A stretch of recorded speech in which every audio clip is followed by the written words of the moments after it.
Anthony Adebayo. We off the record. With you there, but if you're a coach, do you take that chance? Yes.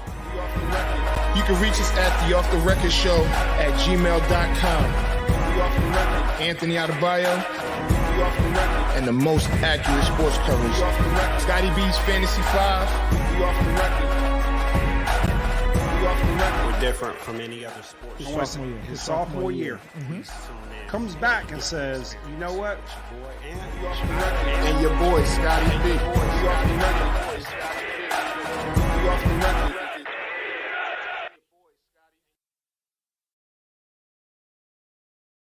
Uh-oh. Hi, man. What's good, everybody? We here. Week 2 of your victory lap. Week You 2 gonna of do your this? victory. No. I'm not going to do this. Scott, no, because it's unfair, right? Because I ain't really get my really victory lap. It's like I got like a victory 200. It ain't been a lap, right? Because, you know, of course, we got Battlegrounds, and shout out to the Battlegrounds, everybody that participates, joins us. You know, I think that they're so hyped on us doing our music stuff and playing our playlists and stuff like that they forget that we need a break, right? And they forget that you kind of let the champion, you know, sit on his throne for a minute and do what he's supposed to do. So now everybody want to battle. Let's hurry up and get the season started. And I kind of folded this time. But you know why? Because, you know, I did say I was gonna fall back this next season, let everybody else try and catch up. But you know what? Who would I be if I didn't kick everybody's ass and playing music? Hey, so look, right? They say Michael Jordan will beat you in the street ball game back in his day. Like, he didn't care. That is true. I mean, some people, man, That is true. Kobe Bryant's the same way. You know, he's going to show up at your local court, Rucker, was it Drew League or any of that? And he's going to ball out. So, I mean, some people are just wired that way. But let's get into it, man. I feel like it's been a slow sports week because you've got that transition to where you got the XFL that's starting, which last week was an okay week for the XFL. You got basketball, which is starting to heat up, but you got that time of year to where March Madness, you're going in to a lot of the conference tournaments, and then you got March Madness is starting to take hold, and everybody it's coming. It's getting close, right? You know, people are starting to evaluate their teams, and then you got baseball with their spring training and all that sort of thing. So it's a lot going on. So speaking of baseball, spring training, so let's be clear. Before we start talking about baseball, we know baseball is one of the slowest sports that you can be involved with. You can watch. I like baseball. I don't mind going to games, but I even catch myself at games sometimes on my phone or doing something else, go get something to eat during the game. They're trying to speed up the game with some of the new rules. What are your thoughts? Because we already saw it have an effect on some of the players already. What are your thoughts on it? I think it's a good thing. I think that right now, we live in an era to where like people just don't have 4 or 5 hours. Not that a baseball game is 5 hours, but you don't really have 4 hours that you want to give anything, right? And if you do give something or anything 4 hours, it's got to be well worth it. Absolutely. A lot of people, the disagreement with baseball is that it's like, okay, I could take a 4-hour game if it's a good game. If it's a high-scoring game, it's a lot of excitement. It goes in the extra innings. But what I can't take is if the game is 4 hours and it ends up being 2-1. That's a pitching duel, though. It's a pitching duel, but you don't want to see no pitching duel. Well, you want to see home runs. Well, at the end of the day, right? So you look at since they instituted the pitch count. This is the first year in the major leagues, but they did it in the minor leagues. Correct. And on average, they're saving between 20 and 30 minutes. Correct. And being consistent with what is going on with spring training, is shaving about 20 minutes. And when we're talking about 20 minutes, we're talking about 20 minutes of the pitcher just sitting there staring at the plate, deciding what pitch he's going to use. Or you're talking about the batter just sitting outside the batter box. Doing dances. Doing dances. And trying to figure out, when he's comfortable, is he going to come back? So essentially, they're cutting absolutely nothing, and they're giving you your time back. Yeah. So I don't see where it's a bad thing. What I will say, and a lot of us see this, is people that are opposed to this. And my question to him is like, why? Yeah, what are you opposing? Huh? It's like those historians of the game. They want baseball at its purest form, but the problem is, baseball at its purest form is going to kill baseball. If you want the game to be exciting, because you can say football, basketball are probably in America are probably two of the most watched sports. Football is here, basketball may be here, right? But with that being said, they've adjusted rules and everything to speed up the pace of the game, to make it more watchable, to entice the younger crowd to join into to enjoy the games.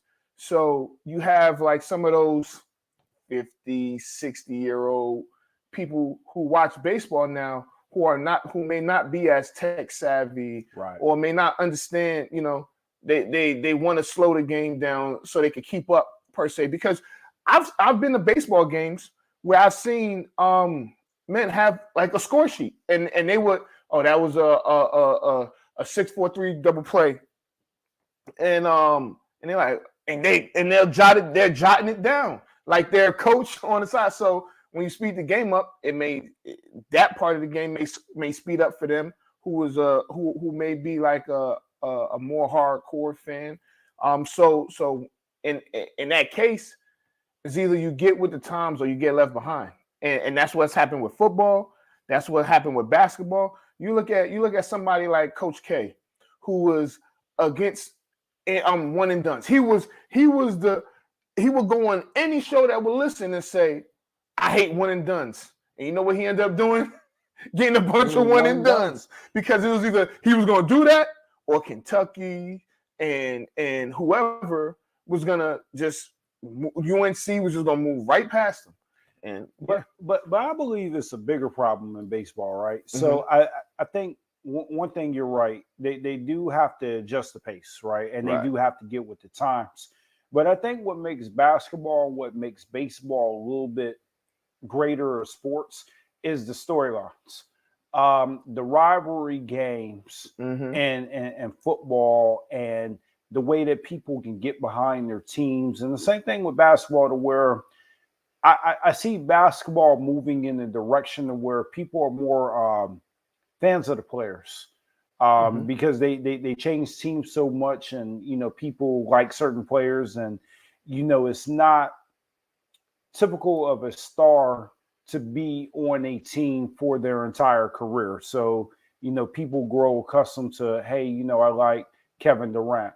Well, if you like Kevin Durant, you've watched him go through 4 teams in his very short career between OKC, Golden State, the Nets, and the Suns. But if you're a Kevin Durant fan, you may find yourself right now rooting for the Suns.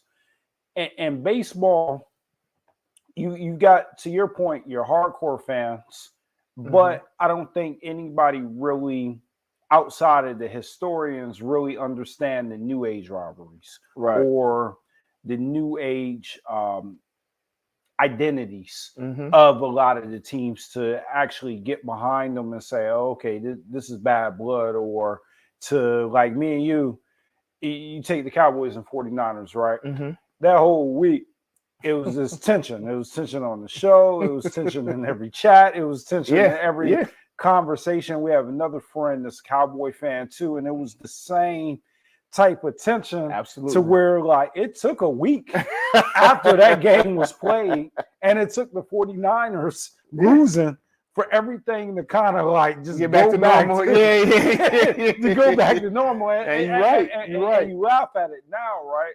But you look at baseball, you know, I have been a Giants fan for my entire life, other than Barry Bonds, you know, not being there. And I've, over the past 15 years, I became a Nats fan just because they're local. Right. If the Nats and Braves played tomorrow and the Braves beat the living crap out of the Nats, more than likely, I wouldn't even say anything. We could be in person betting on the game, and still nobody would care. Right. And that's where baseball has got to find that fine balance of getting to where they can draw in a fan base that's going to get behind them and support them and that sort of thing. And I don't know how they do it. How do you think they do it?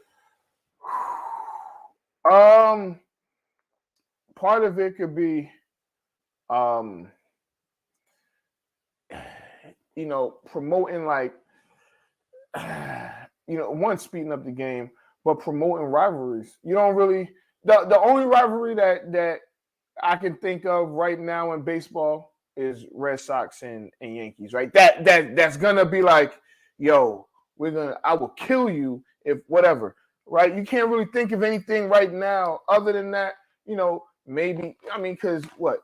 Dodgers and Padres is not really going to move the needle. Maybe Yankees and Astros. So that NL West, like you said, the Padres, the Giants, the Dodgers, like they've got like a little bit of a rivalry going in that division. But I am with you. Nobody really knows that unless you follow that division really closely. It's just there's no. So there are rivalries. Like there's always going to be rivalries. Anywhere you think of, right? But you got Yankees and Red Sox. If someone could think of, you know, other ones that are not better than that rivalry, but close, right? You got somebody here, Phil. He said Cards and Cubs. Not even close. Not even close. I don't. You know, maybe the Phillies and the Mets, or the Phillies and the Braves, but I don't even think it's close to. And not to call out Phil, but he's a hardcore fan. You know, not really necessarily of baseball, but just sports in general. So the fact that he knows that, you know, I wouldn't be surprised because he's going to know more about sports than the average person. Right. So, you know, just a transition. I wanted to get your thoughts on this. Okay. Earlier this week, Giannis, he was on the show. Scripted or not scripted, he made a joke about Kevin Durant. Are we doing this? We got to talk about it because we got to go a couple of places with it, right? Okay. So he made a joke about Kevin Durant not being able to carry his own team and always forming super teams. I want to hear your thoughts on it because we got to talk about it. Personally, I think people are blowing this up. One, it was clearly a joke. If you watch the whole clip, because I did see, I believe it was yesterday or the day before, they posted the part where he said, Kevin Durant, if you wanted to be, if you want to learn how to win, or you can work out with me, so you can, whatever he said, because Giannis is just funny because of his accent and it's just whatever. But right after he said that, he was laughing and he was like, nah. Kevin Durant is one of the most prolific scorers in NBA history. He is this, he's that. I respect Kevin Durant, blah, blah, blah. And they laughed about it. And the guy was like, no, we like the other one better or whatever. So I think that it was a joke. And I know I watched some shows yesterday and they was going off about Giannis saying you didn't do anything until you got Drew Holiday and all of this other stuff. And it's just like, oh my gosh. And for them, it's even worse because you know that they didn't watch the full clip. They just watched that one little part and made their judgment off of that one little 15-second part. So I disagree. I am a firm believer that there is truth in every joke. He didn't write the joke. He literally read. You could tell he was struggling to read. Somebody said something over there too, and I want to know. But we're gonna look at that later. But he said it. Okay. He said it. He came out and he said it, and he tried to clean it up a little bit later. I can't. But look, they have an ongoing beef. No. Yes. It's not really. It's a one-sided beef. Beef is So beef is the wrong word. Patrick Beverly in the NBA has beef. Everybody in the NBA with Patrick Beverly. Patrick Beverly and Russell Westbrook have beef. So I forget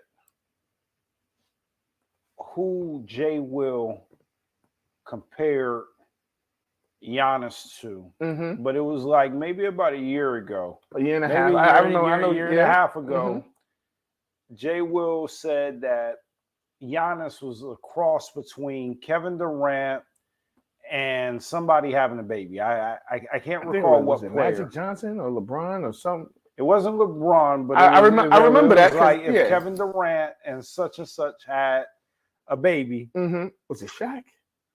I forget, but I know what you're saying. I know what you're saying. So it was something, right? And Kevin Durant was really upset that Will had put Giannis and KD in the same sentence. Like he was just like, no, you don't compare him to me, blah, blah, blah, blah, blah. I personally, and this is an opinion, I don't think that Giannis really cared for all that. And I don't think KD cared, but I think Giannis, that's he felt a little bit, maybe not completely, but he felt that the where it's like, yo, dude, you're teaming up. Yeah, your players got hurt, but I got you up out of there. You know, was that last year or the year before? It was 21. Yeah, 21. I got you up out of there. Now you couldn't hang with me in the East. You had. I mean, hey, man, you are really creating a narrative, man. No, keep on going, because I'm intrigued. I'm just saying. I'm intrigued. I'm listening. This is what I gathered from it, right? And not to really go against Kevin Durant, but I kind of see Giannis's view, right? You know, if I'm that guy, right, and all you doing is teaming up, and all for nothing, right? And I don't want to make this whole episode about Kevin Durant, but we've never held Kevin Durant to the same standard that we hold LeBron. I agree. And I'm not saying that Kevin Durant should be held to the same standard of LeBron, but I think by him getting those 2 rings in OKC, I mean not OKC, but Golden State, a lot of his pressure went away, right? But the guys like Giannis, Embiid now, Tatum, your brother, Jimmy Butler, a lot of guys that have not gotten it done, Russell Westbrook, James Harden, and the list goes on. They get held to that standard of, hey, you're getting toward the end of your career. You've had what you need. You know, I mean, you have to figure out. And Jokic, he's about to go through it too. You got to figure out how to get it done at some point. Giannis was able to, regardless if he never gets another ring his entire career, for 1 year, he figured out how to get it done. Right? That is true. And he was starting to get to that point to where people were, we'll never see anything look like the way that LeBron got it for an extent. But Giannis was starting to get that pressure. Chris Paul gets that pressure. You know, Devin Booker is going to start. I don't know if Giannis was really getting that pressure because he was in Milwaukee. So here's the thing. So, and I'm not the one saying this, right? But what people are going to say is kind of like what they said in regards to Giannis. Now, what they said about Golden State in like 2015, right? And in 2015, Golden State ultimately got the benefit of pretty much every team they played, star player getting hurt. Right. Now again, it's not their fault, right? It's not their fault. So I want to say they played San Antonio, Kawhi got hurt. Then they played, was it the Clippers and Chris Paul was hurt? Or was it the Rockets and James Harden was hurt? No, it was the Rockets. They played the Rockets and Harden got hurt. Then they played, I forget, but I know they played the Cavs in the finals, and Kyrie and Kevin Love were hurt. Kevin Love got hurt in the first round, but Kyrie got hurt in game one. So it was like, oh man, let's just say at one point that was Steph's only championship, because the next year they broke the record but lost in the championship. However they lost, right? And so what a lot of people thought, and that is true, injuries are part of the game.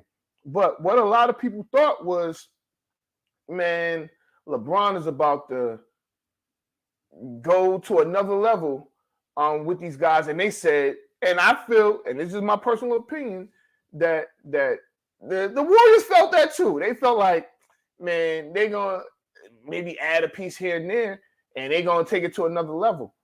And they went and got the ultimate equalizer in Kevin Durant, to add on to a 73-win team. So now if they don't get Kevin Durant, they're looking at that one championship like, yeah, they got that, but right. And even now with those other two with Kevin Durant, they're like, yeah, I got that, but I had to go get Kevin Durant. Now that one they got last year, ain't can't nobody say a thing. Right. They got that one from the mud, and it is what it is. But like Giannis, like you said, he don't have to win another championship. I disagree. I think he needs to win another championship, and he needs to beat those top guys again at their full strength, right?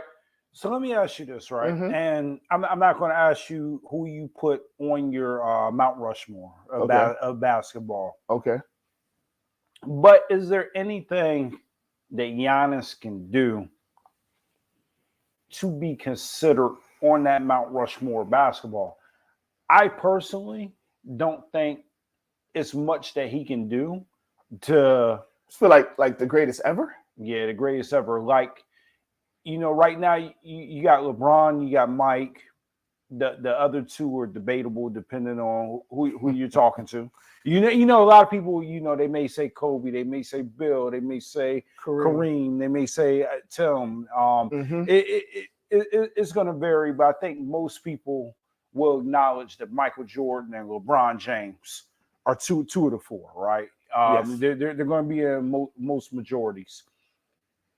I don't think Giannis can do anything left in his career to supplant Michael Jordan or LeBron James and even take any of those other guys off. So I don't know if he gets one or he gets two more championships, that will be enough to etch him on the Mount Rushmore of basketball. So I think that for that, right?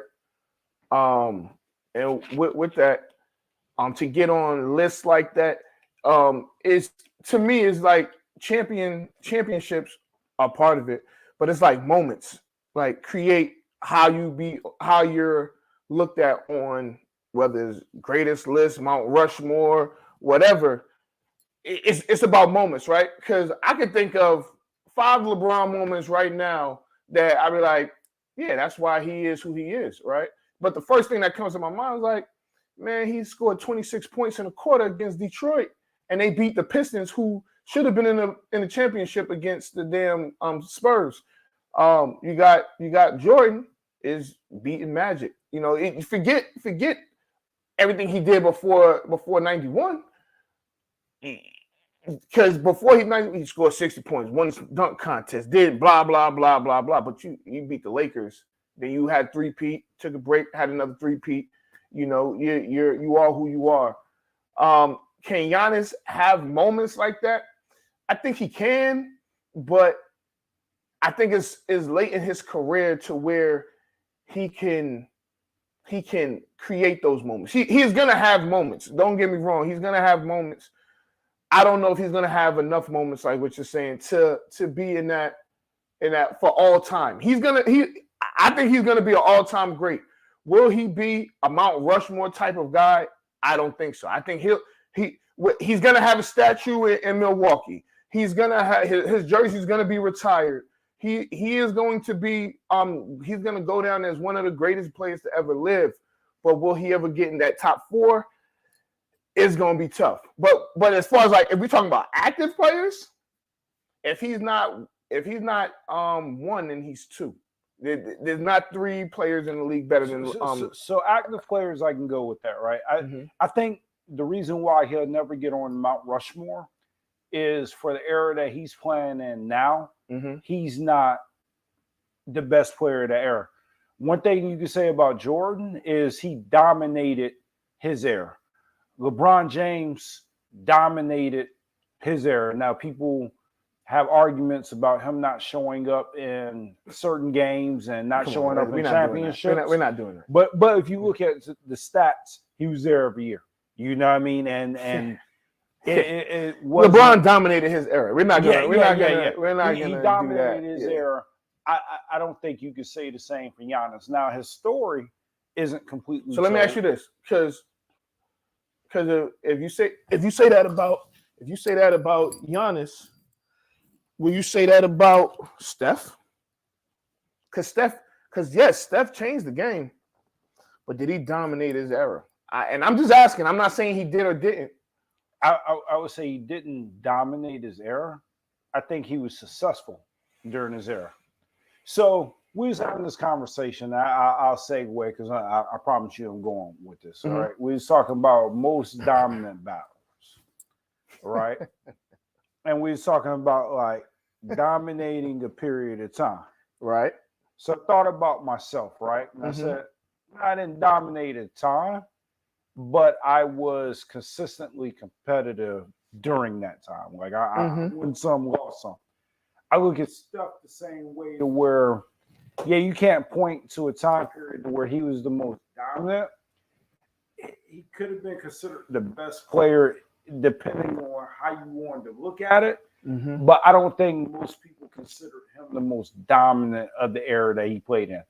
Was he consistently always a top 5 player of the era that he plays in? Absolutely. And I think you can make the argument the same thing with Giannis, to where the era that he played in, he's a top 5 player. But the difference between Jordan and LeBron and Giannis and Steph is LeBron was the top player of his era and Jordan was the top player of his era. And that's why they go onto the Mount Rushmore. Some people will put Magic there. I mean, it's a lot of other players you could put there just for specific reasons. I personally wouldn't put Elijah on there, but is he in your top 10 all time? No. All right, let's move on, yo. I'm starting to think you don't like Nigerians. No. I like the Dream. I think the Dream. It wasn't too many centers more dominant than Hakeem Olajuwon. Let's not. So let's have this argument because I see right now. I see where it's going. I take Shaq and his prime over Olajuwon. Okay. Again, I'm not disagreeing with that. There was a time period where I thought Olajuwon was the best center in the game. And for a while, he was the best center in the game. And it was during the time period that Shaq played. Because he beat the brakes off of Shaq. He beat the brakes off of Shaq, and it was no stopping Hakeem.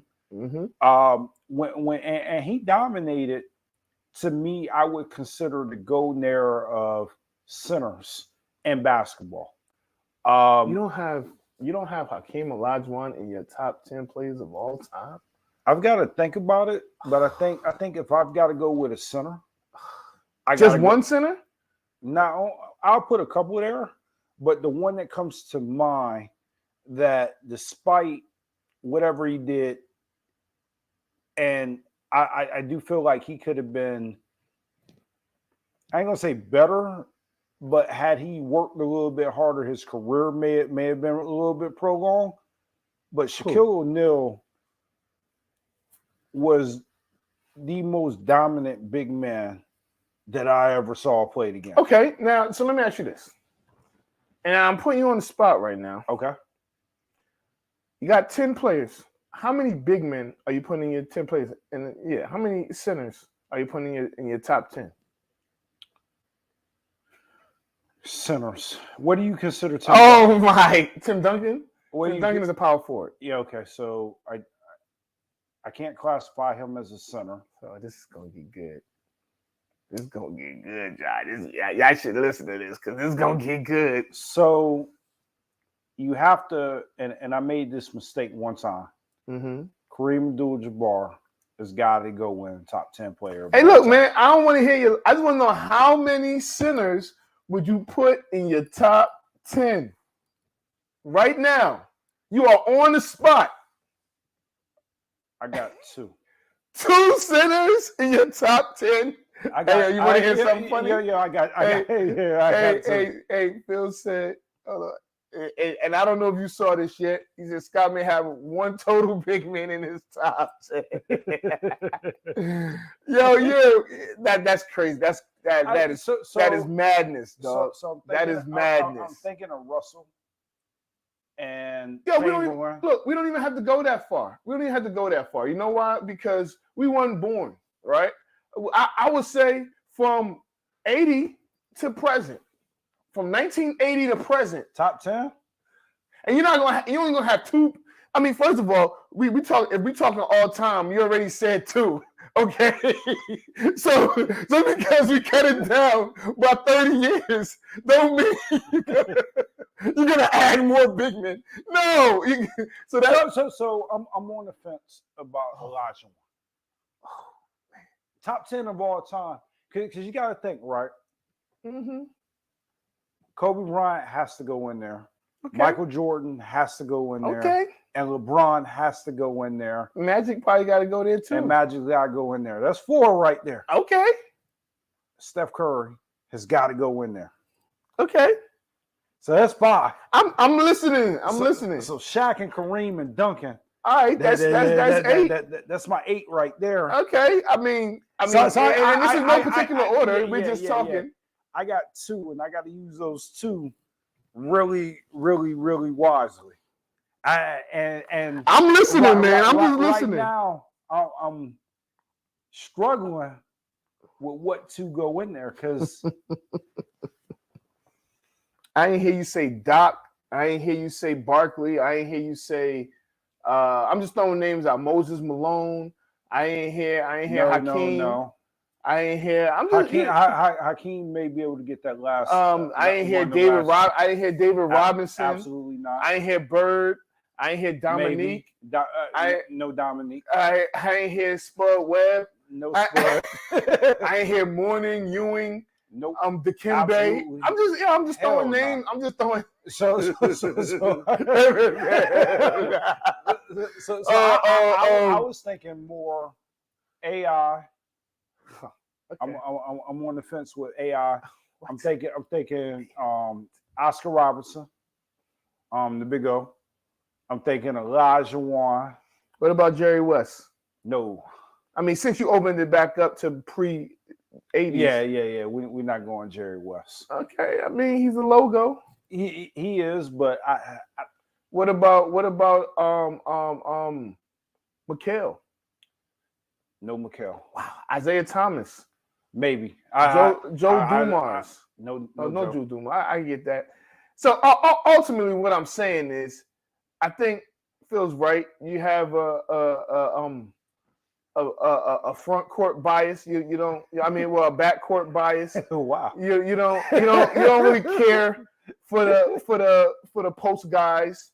So No, you don't. You don't. I care about the post. The guys, game used to be played inside out. Yeah, you can only take 10. You didn't say nothing about Wilt. Wilt's on the fence. Wilt's on the fence. I got Shaq. I'm gonna tell you right. Okay. Statistic. So here's the thing about Shaq, and this is what, and this is why I was going with this argument before. Okay. I felt like Olajuwon, David Robinson, Patrick Ewing, Shaquille O'Neal, to an extent like Yao Ming, and some other guys. I feel like that was the golden era of like centers. I felt like before, like when Wilt was playing and Russell was playing, yeah, you had a couple guys there, but it really wasn't. They were leaps and bounds better than everybody else. But I felt like toward the 80s into like that 2000s range, power forwards and centers, like you said, they play inside out, and it was a time period to where if you played a team, either they had a really good power forward or they had a really good center. Okay. Maybe a middle ground with both, but you played a top tier power forward or you played a top tier center. All right, so let me ask you this. I mean, well, not necessarily ask you. This is what we're gonna do for everybody listening, watching. Just for the record, we on Scott's TikTok as well. But this is what we're gonna do.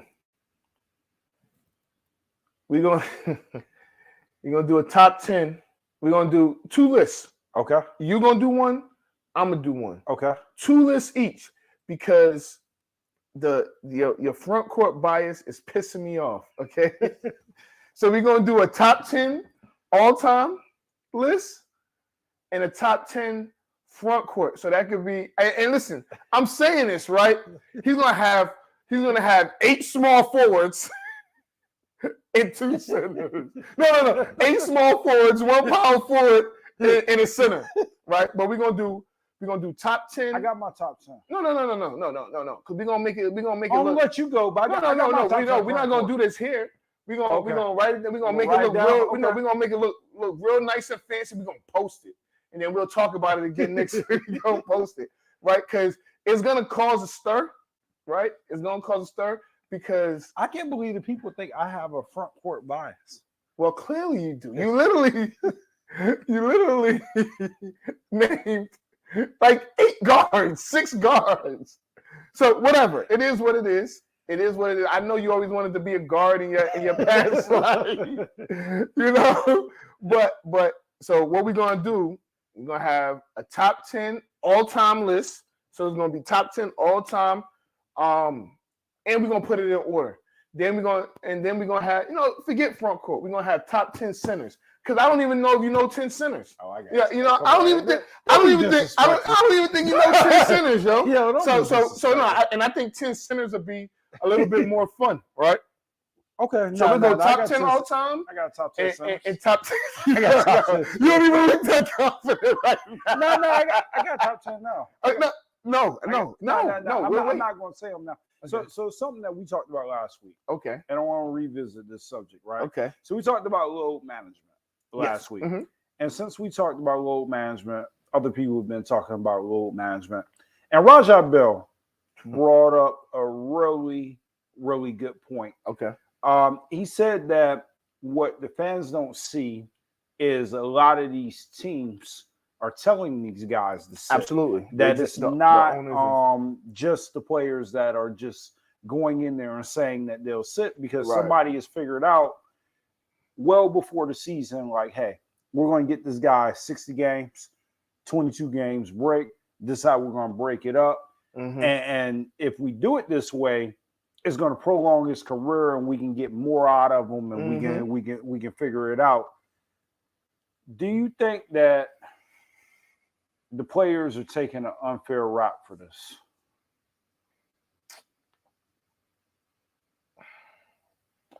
I would say no. They're not taking an unfair rap for this. One, if that's the case and you don't want to take that rap, you have to say something. You notice the guys that are saying this are all retired players, right? They're not active players. So of course they've seen it and got. So if the fans see that you're making $200 million and you making $200 million means that you're putting butts in the seats. And if they come out to see you and you're not, and sometimes they don't even show up to the game, so you don't even see them on the bench. So if you see that, then it's like, well, I gotta hold somebody accountable, right? Can you hold the team accountable? Yeah, but if the player doesn't speak up and you don't know about it, then So if an active player comes out and says, "Man, I've been wanting to play," but they're gonna get shipped off somewhere to some other sorry team, and it is what it is. But of course, with basketball, you're gonna get your money regardless, so it don't even matter. So I do think yes, the players should be held accountable or take the flack or whatever, or some of the flack, unless they're gonna start speaking up about it. The active players are gonna start speaking up about it. But if you don't speak up about it, all it really is hearsay, and some people may look at it as sour grapes from a retired player. Right. So that's how I would answer that question. But with that being said, we know good and goddamn well that these owners are saying, no, we don't, because a lot of times also, it affects incentives. So they're like, well, sure, I don't want to pay him an extra $5 million if he's not, we can make sure that he misses these amount of games. So while we're still on the subject of basketball, and we can't not talk about it because everybody's been talking about it, are the Lakers going to make the playoffs? Well, the way they looked last night, no. But Anthony Davis is hurt tonight. Is he hurt or he's not? He's not playing. This guy's, I believe, a sprained foot. I gotta find out who they're playing. Yeah, I could look it up right here. But can the Lakers make the playoffs, or will they make the playoffs? Absolutely. It's not. Without even with LeBron being hurt. Are they playing Oklahoma City? They're probably gonna win this game. I'm gonna see if Shea, and then they play the Timberwolves on Friday and the Warriors on Sunday. So, did you know Scottie Pippen Jr. was on the Lakers? Yeah. Oh, and well, I think Shea SGA might be playing, and they'll win this game. I got the Lakers winning this game, and it might not even be close. They're up 7-2 as we speak. So, do you think they're making the playoffs? Yeah, I think they'll make it. With the play-in now, it's pretty easy for them to make the play-in now. No. I think they're gonna get one of the top 6 seeds. Well, if you look at it, it's only, I believe, 4 games that separate 12 through, I believe, 4. 2 or 4. Yeah. No, not 2, 3. Yeah, or 4. Because the top 3 seeds are Denver, Memphis, and I think Sacramento is still 3. So I don't recall the West ever being this tight as it is now.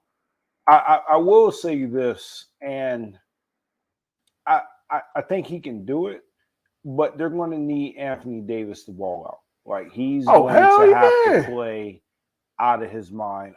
Last night, he had I don't know if it's a such thing as a quiet 28, but he had a quiet 28 and 19, which those are spectacular stats. And they lost by 12, though. They lost because they turned the ball over. Mm-hmm. They turned the ball over, and they had no answer for Ja Morant. 39 point triple-double. Yeah, he went on a tear. And if you looked at it, he took their heart last night. Damn. No, he did. Damn. Now, to be fair, no D. Russell. Mm-hmm. You got Anthony Davis out there by himself, no LeBron. Mm-hmm. But what Ja Morant said he was going to do, and we got to talk about Lillard a little bit too, is he said, look, they can't guard me.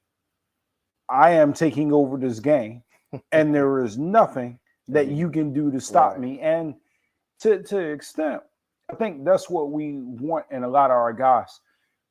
I was listening earlier today, and they were talking about dog versus baller, right? So you got guys that are just like good, and you got guys that just have flat out dog in them. You know what I mean? They just ball no matter what.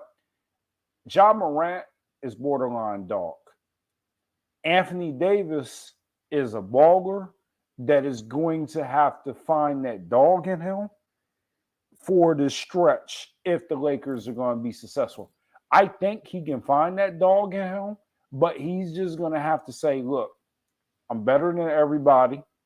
I'm a top 5 player that you've forgotten about. My nickname shouldn't be Street Clothes, even though it's still funny. It's a funny nickname.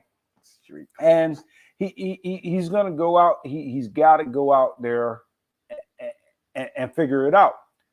Damian Lillard is a dog. Oh, absolutely. Is a absolute dog. Yeah. I mean, I don't know. I don't know anyone that thinks otherwise. And it's always been nobody. Yeah. He's always been a dog. I mean, he sent some of your favorite athletes home in the playoffs. Bye. Yeah. So I mean, I think that's an easy assessment that Dame, and he's a different type of cat. He's almost like one of the old school cats that could I don't think people can question his loyalty. I don't think that I don't think people can question how much dog he has in him, if he can shoot. There ain't a lot of questions you can have about Dame. So this is a question that I've had, and it's going back to the loyalty and the old school mentality, right? Hold on. Before you continue, you have a question. Okay. Can you name a big man that's a dog? Go ahead, man. Go ahead. Julius Randle. All right, man. Julius Randle is a dog, and I see you, Reg Nobles, out there about the Knicks. Yeah, Julius Randle is a dog, and let me see. No. Continue with what Shaq you're saying. Is a dog, but that's neither here or there. Shaq was a dog. Yeah. Chris Webber was a dog. Oh my God! Let's go. No, he got me to thinking. But, is Chris Webber in your top 10? I've been, while you were talking, I was thinking about that. Top 10 favorite. I don't know if best, but okay. Not to dilute my point that I was going. Is it better to be in Dame Lillard's situation where you would be a Portland hero forever? You'll always be able to open up a restaurant and a car dealership in Portland. You'll more than likely have every record. You'll get a commentating gig. He'll definitely be on the national network. Yeah, outside. He'll definitely be on the national network. Whatever they broadcast the Trailblazers on. No, he's definitely not going to be local. He is definitely. He ain't going to be Stacey King. He ain't going to be Stacey King. No way. I mean, but if he wants it, it'll always be on the ESPN, ABC, FS1. He ain't your gonna jersey will be retired. Oh, absolutely. And you'll forever be the superhero in Portland for the rest of your life. But you don't win a championship. And Bradley Beal is heading toward the same direction to where he'll be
We back. Okay, so we back with the sound. Yeah, Okay, yeah, all right, we little good. minor hiccup, but that's what happens when it's a 2-man show.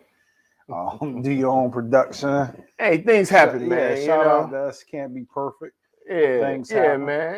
Hey, man. So you think Portland should do ultimately what Minnesota did for Kevin Garnett and actually just traded him for his own good? Eventually. I mean, I don't think right now, but in a year or two, I think it's gonna have to. I mean, because he's gonna get whatever he wants out of Portland, right? And I think he's forever gonna be, just because of the route he's taking, because he could have left 2 or 3 other times. I think that they're gonna trade him. They're gonna trade him eventually, and it's not gonna be now. It may be 2 years from now. And when he does, he's gonna say, "I did all that I can do." I hope that they figure out how to get that deal done next year. I really, you see the tear that he's been on, and Dame this year has been hurt a lot.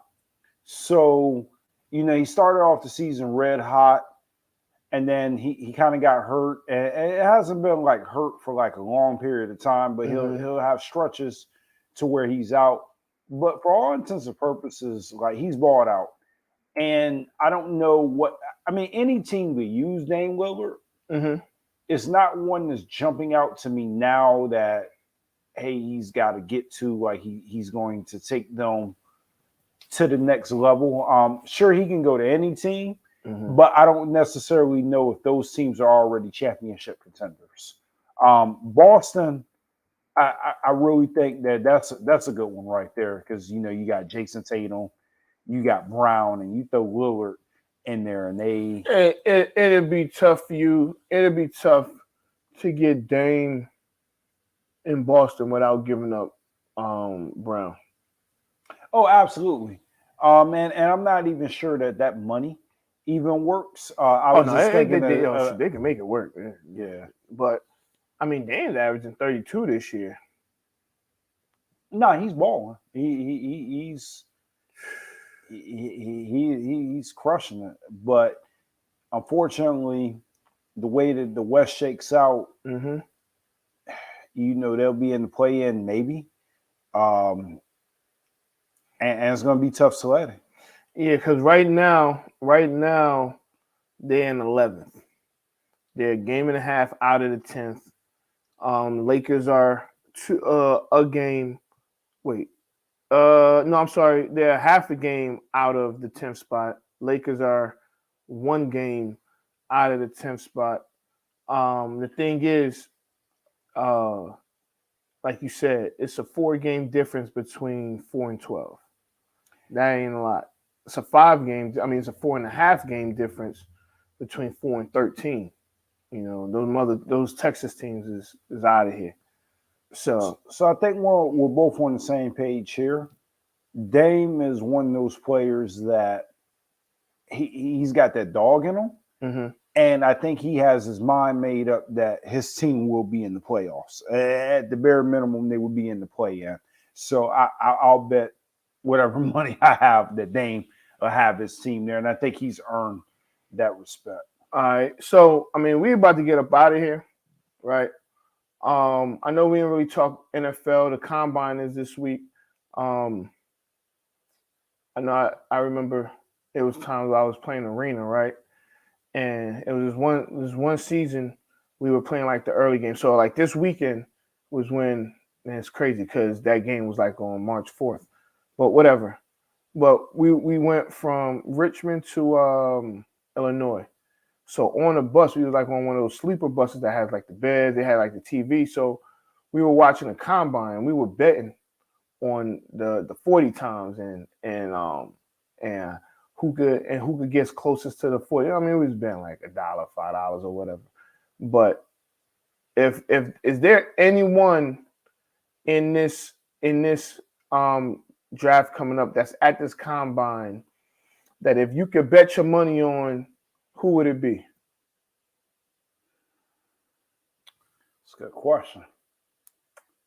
I know that's why I asked it. I don't have an answer for you. Mm. I want to be honest. I don't have. I don't have a real answer of who I would bet my money on.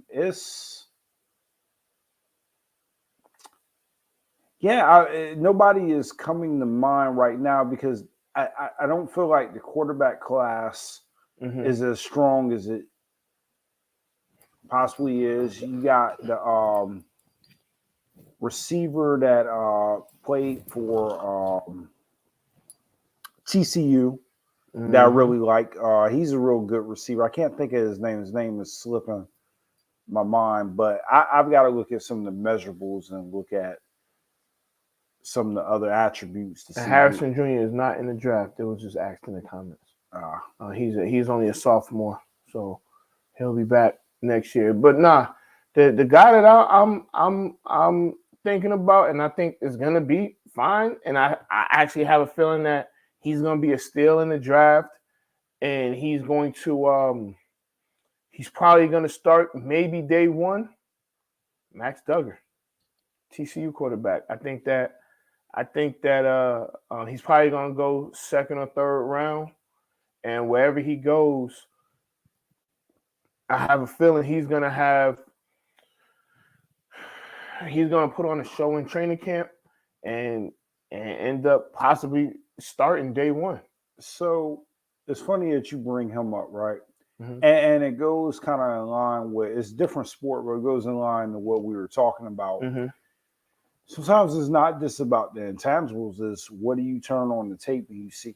Right. And you see a dog. And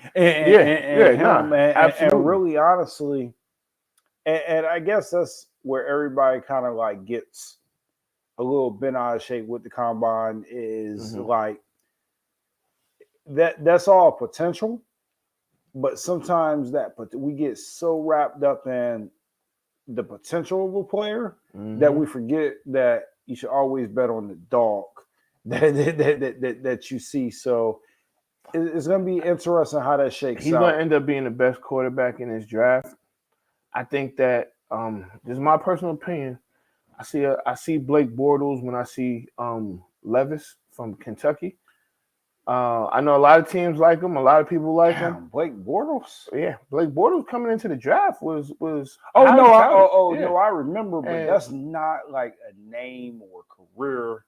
I think that he had a good junior season. A sophomore season, his junior year, it was I think that Richardson is just Trae Young and just out of Florida. I just think that he's no different than Trae Young.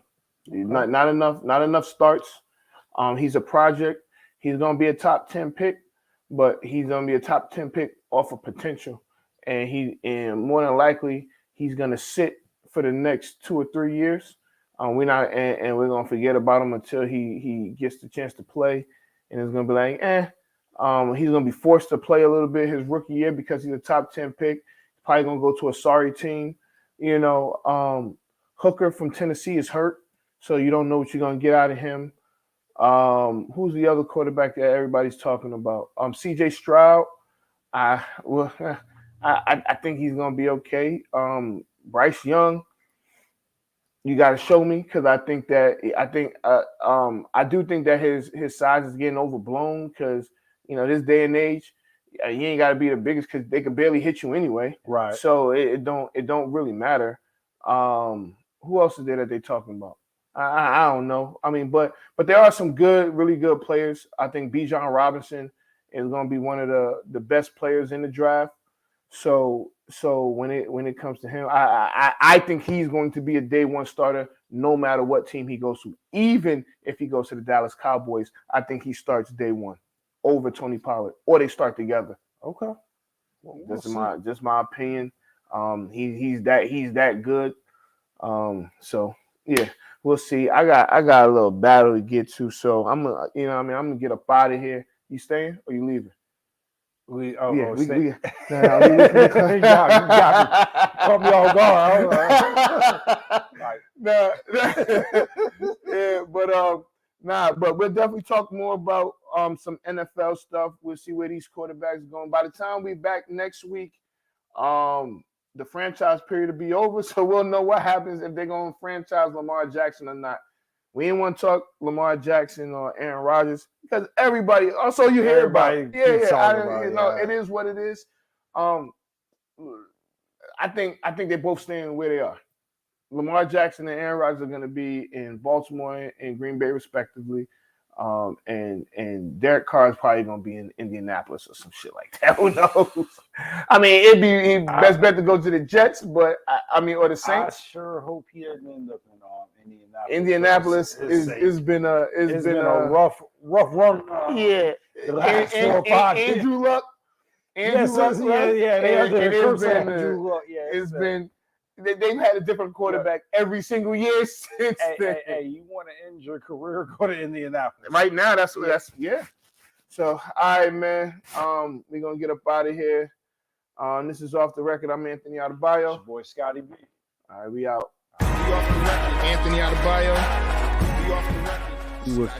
with you there, but if you're a coach, do you take that chance? Yes. You can reach us at the Off the Record Show at gmail.com. Anthony Adebayo. And the most accurate sports coverage. Scotty B's Fantasy 5. We're different from any other sports. His sophomore year. Comes back and says, you know what? And your boy, Scotty B.